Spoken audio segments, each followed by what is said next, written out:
Last night, Manchester United emotionally drained me and mentally broke me.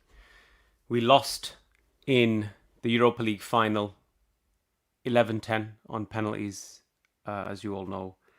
David Gea missed the all important crucial penalty.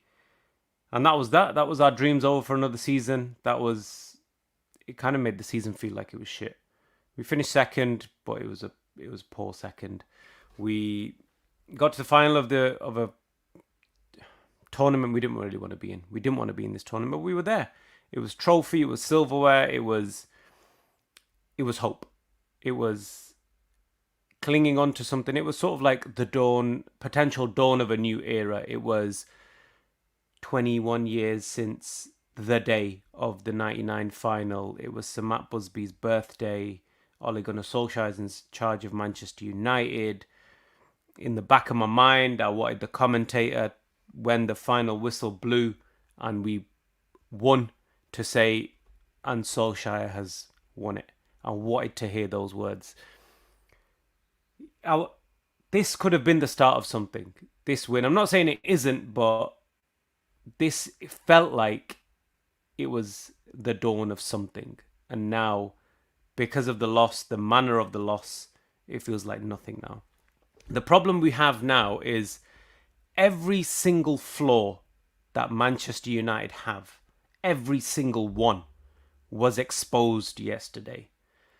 The fact that we can't defend set pieces, the fact that we can't break down a low block, the fact that if our starting 11 doesn't get it right, we're finished. Everything that was wrong with this Man United team. Don't get me wrong, there's a lot that's right with this Man United team, but everything that was wrong with this Man United team was exposed in brutal fashion yesterday. Like, this team, number one, they did not come to play. They knew they were a poor team compared to us. We were better than them in every single way. They knew it. They didn't come to play. It was Mourinho, anti-football. It was that. But then the onus is on us, the big club, the great club, to come forward, show something, and take the game by the scruff of the neck and just beat them like they deserve to be beat, because this is a poor side. Like, I had my doubts yesterday.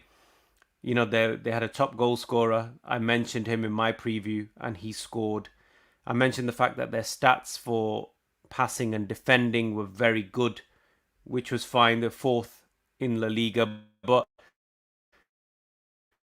they didn't really show me anything. They didn't show me anything at all. I'm going to try and work out what's gone wrong, why it's gone wrong, and who's to blame. That's what I'm going to talk about in the next few minutes. I'm not going to keep you for too long. Sumke has joined us. Thank you. Ole Deserves Criticism. Players didn't turn up. Ole part of the best 11 he had. Players didn't perform. It is what it is. However, you avoid the group of death for Champions League. Ole will be questioned next season. I don't know what the deal is. I thought because they won, don't they get the top seed now? Or we still got the top seed because we reached the final? I don't know about that one. He needs to be back. Investment needs to happen. Get the right players in and go again. Right. So, yesterday was an awful performance by almost every single Manchester United player. Almost every single. I don't think anyone came out of that with any glory at all. So, that was our best 11. According to Ole, obviously Fred had an injury, so his hand was probably forced. But all of our match winners, all of our game changers, all of the people who you could expect for us to score a goal were on that pitch at the start of the game. Cavani, Rashford, Bruno, Greenwood, Pogba. That was everything we had. We didn't have a single striker on the bench. We had plenty of midfielders. Our players didn't turn up. What were we supposed to do? So a lot of people criticizing Ole, potentially rightfully so, but you tell me, when those players on the pitch were playing as poorly as they did, who were you bringing on to win us the game? Who was our game changer on the bench? Who was it?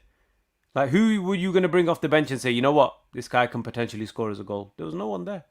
Like, you can talk about Mata, and you can talk about Ahmad, you can even talk about Donny van de Beek. But the fact of the matter is, none of those players are players you throw on when you're looking to win a game. Is that Ole's fault? I don't think so. The fact is we haven't got a good squad. Our 11 players that we have, maybe 12, are good players. Good. Not amazing, good.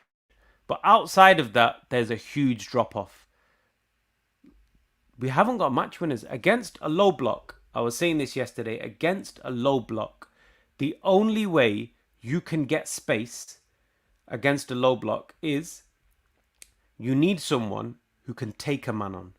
Because once you take a man on, now you've created yourself some space. Either you take him on with a trick, with pace, with power, or you're just such a strong dribbler that you just run through them. You know, I'm talking Jadon Sancho. I'm talking Jack Grealish. I'm talking players of that ilk. Who did we have who does that? Martial, yes, maybe as a sub. You know, Rashford, who was awful yesterday.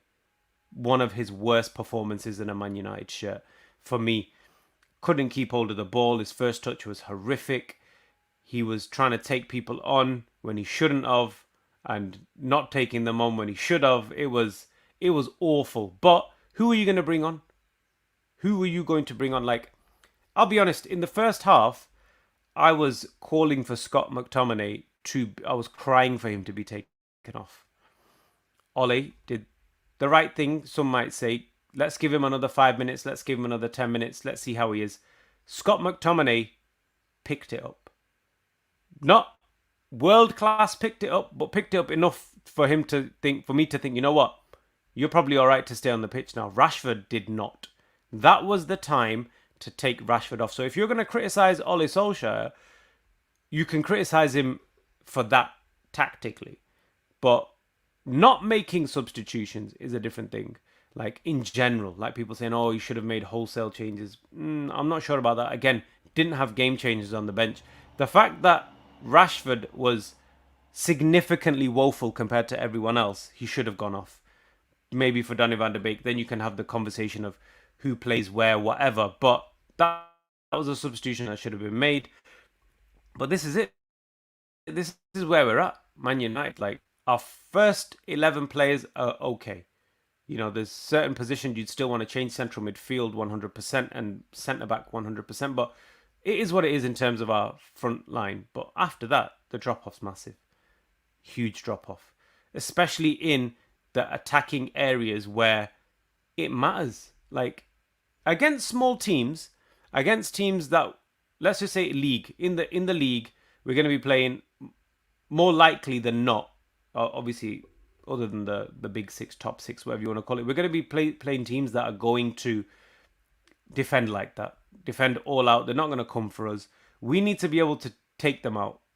So yeah, you can talk about centre back, you can talk about defensive midfielder, but yesterday we lacked forward options. We lacked a striker, we lacked a winger, we lacked someone who does that. Ahmad 2-3 years down the line, yes, he would have been perfect. Martial, if he was fit, would have been perfect, but we haven't got that luxury. Like 99 final, you know, Cole goes off, Solskjaer comes on, Teddy Sheringham comes on. You know, you may think, oh yeah, you're bringing on a player which is not as good, but that's his position though. He is a striker. Like I say again, we did not have a striker on the bench. Who were you going to take? All right, you think Edison Cavani played poor. Who was going to come on for Edison Cavani? Nobody. You know, Bruno was playing poor. Who was going to come on for him? Nobody. Rashford did play poor. Who was going to come on for him? Nobody. So there's nothing we can do. Our squad is poor. And that was highlighted on the biggest stage. Not of all, but for us. That was the biggest stage for us, and that was highlighted. So yeah, that's where we're at as Man United. We need significant improvement. We need 3 players. We need 3 players who, if you see on the bench, the whole of Twitter's kicking off, as in, why is he not playing when he should be playing? You know, I don't care about people talking about, you know, Harry Kane. Oh, where's Harry Kane going to play? And I changed my mind now. I've changed my mind. Like, after what's happened yesterday, last time I was like, oh, Man United are not in for Harry Kane because they've just given a contract to Cavani. I'd rather have that conversation where, you know what, Cavani deserves to start, or Harry Kane's a bit in poor form, rather than just like, yeah, Cavani's our only fit striker because he's the way you want to play. Bring as many players as you want for any position you want. I'd rather have Jadon Sancho on the bench and we're crying why he's on the bench, or Martial on the bench and people crying why is Martial on the bench. I'd rather have that conversation rather than let's just strengthen the positions that we've got a glaring missing. Because yesterday, Ndidi Kante wasn't going to win us the game. A Jadon Sancho, a Harry Kane, a Erling Haaland, they would have won us that game yesterday. Whoever was in, defensive midfield wasn't going to win us that game yesterday. Yes, it's not going to be the same in the Champions League, because Champions League, we're probably, when it gets to the later stages, we're going to be playing teams that are possibly better than us. So then that position becomes key. But yesterday, in that game against that poor opponent, we just lacked creativity, and that's what hurts me the most. The fact that it just wasn't there, and we just couldn't do anything about it. It's like you've gone into a fight and you've used your special move, you've pulled out your Hadouken, and the other guy just blocked it, and you're like, right, what do I do now? There was nothing there. It's a season when top performers didn't finish top, so seeded teams in second. But okay, that's fine. Fair enough. But yeah, this is where we're at now with Man United. I haven't got my Man United shirt on. I've got my shirt on, which is for my cricket team, because I'm any second going to play the match now. In fact, I should be going. My destiny is in my own hands today. It's not in the hands of 11 players. My destiny is in my own hands, and I'm going to fight for this shirt like our players should be fighting for the Man United shirt. And hopefully it's a big summer. People who don't want to be there, let's get rid of them. Let's bring in quality. Let's bring in talent. Let's bring in hunger. And we need skill. We need skillful players. We don't need runners. We don't need athletic people. We don't need stamina people. I want quality. I want skill. I want to be able to, get me Grealish, get me Kane, get me Sancho, get me everyone. Because I don't want to feel like that again. I do not want to feel like that again. Thanks for joining us. If it's the first time you are watching the RedFlex, please consider subscribing. It'll help us a lot. We've got a lot of content coming up about Manchester United and football and the Euros over the next few weeks, talking, transfer targets and all sorts of other stuff. And that's that. Thank you for watching, guys, and we'll see you next time. Goodbye.